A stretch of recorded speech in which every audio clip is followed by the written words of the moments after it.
అధినేతలు, సీఈఓలు, సీఎఫ్ఓలే లక్ష్యంగా సైబర్ నేరగాళ్లు సరికొత్త వాట్సాప్ మోసాలకు పాల్పడుతున్నారని హైదరాబాద్ సిపి విసి సజ్జనార్ తెలిపారు.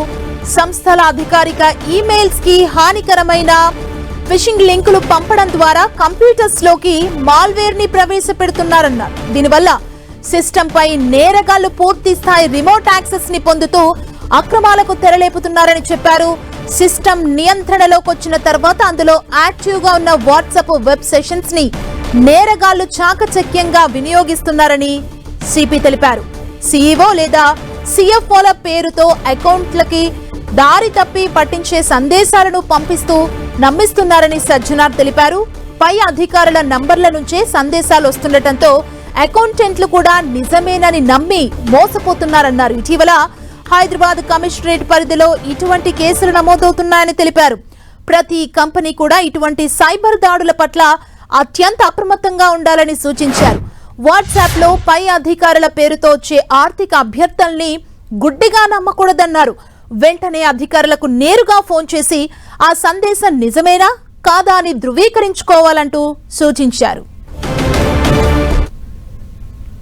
2 కేసు రిపోర్ట్ కావడం జరిగింది. సైబర్ క్రైమ్స్ లో వాళ్ళు చాలా పేరు పొందిన వాణిజ్య సంస్థలు, వాళ్ళకు చెందిన అకౌంటెంట్స్ కి వాళ్ళ వాట్సాప్ లో పేరుతో ఒక మెసేజ్ రావడము, దాన్ని బిలీవ్ చేసి వాళ్ళు అకౌంటెంట్స్ ఇద్దరు కూడా కోర్టులో ఆ అకౌంట్ కి పంపడం జరిగింది. తదుపరి విచారణ చేస్తే అది వచ్చిన ఒక fake message cyber criminals account కి వెళ్ళిందని చెప్పి తెలిసింది. ఒక ఇన్వెస్టిగేషన్ భాగంగా టేకప్ చేసినప్పుడు నేను స్వయంగా వాళ్ళ ఫోన్ లో చూశాను.